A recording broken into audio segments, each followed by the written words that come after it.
you know, on a day like today, I think back to 1996.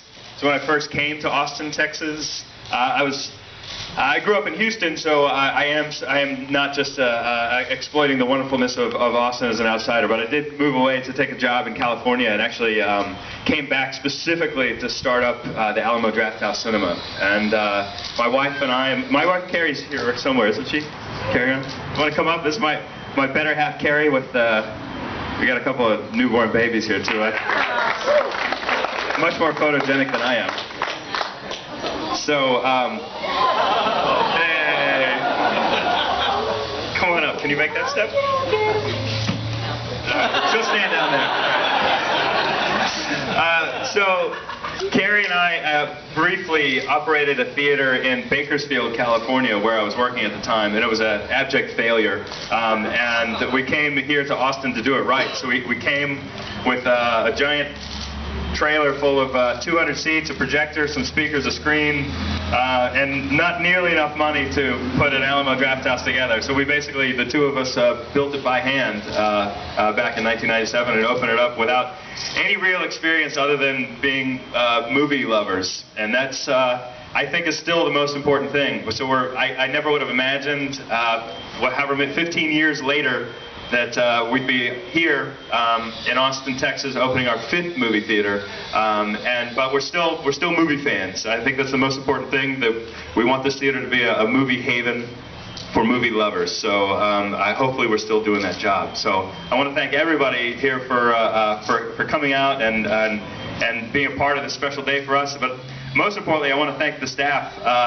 We've got a tremendous team. It's not just me and Carrie anymore, but there's a lot of people that made this place possible and keep it running and keep the movie lover dream alive. So thanks everybody from the Alamo for being a part of the team. We're still having fun, and I hope you guys are too. I wanted to bring up to the stage a friend of mine, and this is somebody that I've known now since 1997. And again, if you would have told me I'd be on the stage with Robert Rodriguez 15 years later, opening up number 5, I wouldn't have believed it. But local hero, Mr. Robert Rodriguez. Thanks, Ken. I remember meeting them. Carrie came up to me 15 years ago at a party at Lewis Black's house. I think it was for the South by Southwest. I'm not sure what it was for. And I don't remember the party. I remember them. I remember their pitch. They were so enthusiastic, so young. I mean, they're young now. 15 years ago, they're babies. And biggest smile on her face, telling me about this theater they were going to open with serve food and beer and wine. And I was like, wow, where's your husband? He must be a really old guy to be able to afford it.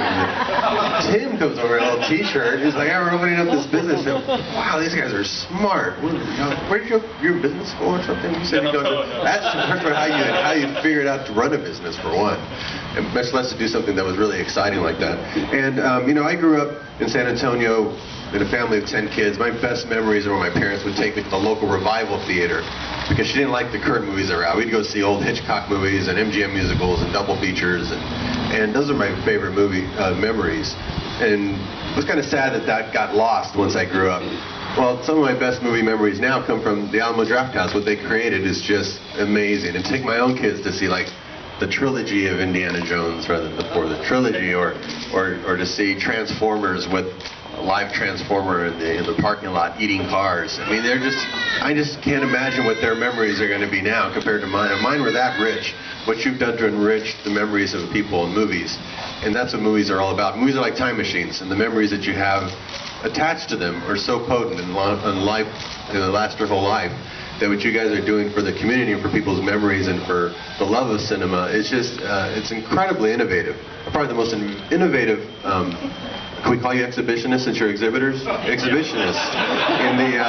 The most innovative exhibitionists in the country, if not the world. And I'm surprised people haven't just ripped them off. But fortunately, hopefully, in a good way, you know, with pride and some humility, they will go and take over the world so that everybody can get these memories and have these experiences. We're very fortunate to have them here, to have them care so much about it and truly keep it to where it has the integrity of that only a small business can have, that grows organically.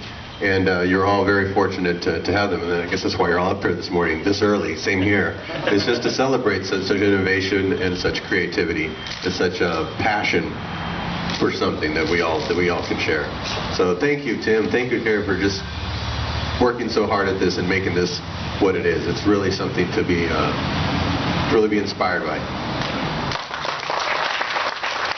So, hold on right there, Robert, because you know this is a ceremony, and we have to have a little bit of flash and panache to open up this Alamo Draft House. So we have a little tradition. It's something of a dangerous tradition. So I don't know where EMS is anywhere in this part of the city, but it's a Napoleonic tradition. And Robert, if you wouldn't mind taking the sword. Now, when Napoleon would go out to battle, the night before, they would have a party at the Chandon estate, and they would have basically a champagne blowout party. And so the tradition goes is they would cut the tops of the bottles off of the champagne with their sabers they were going to go out to war with the next day. Now, if the bottle were to explode in their hands, that meant that they would die in battle the next day, and so they must drink as much champagne as possible. However, if it would be lopped off cleanly, that means they'd be victorious in battle the next day, so they'd have to drink as much champagne as possible. So what we're going to do is we're going to decide the fate of this theater with one stroke of that sword. So this theater venture is either going to go up in flames, be a catastrophic disaster like Bakersfield, or it's going to be successful beyond our wildest dreams. I think we're going to probably point it this way, so anybody standing over there's going to be razor sharp shards of glass heading over there. I'm going to put down the microphone. I don't know if you guys want to stand.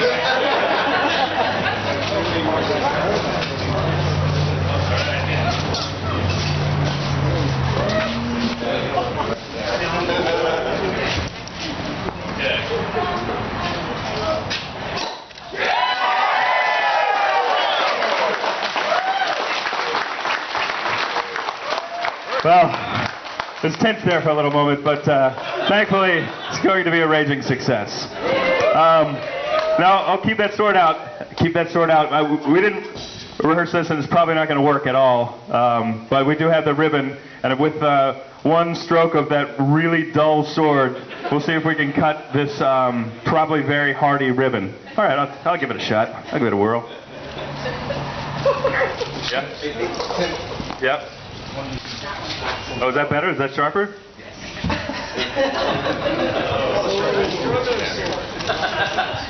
All right. By the stroke of my hand, I do declare this theater to be...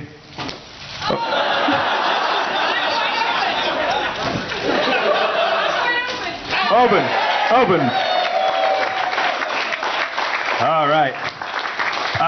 Well, thanks everybody for coming out. If anybody does want to stay, we have a free movie starting up, and the managers will pass out passes. Otherwise, maybe we'll see you at the Hunger Games this weekend. I believe we're playing it here. Thanks again, everybody. Thank you, Robert. And we can drink that champagne.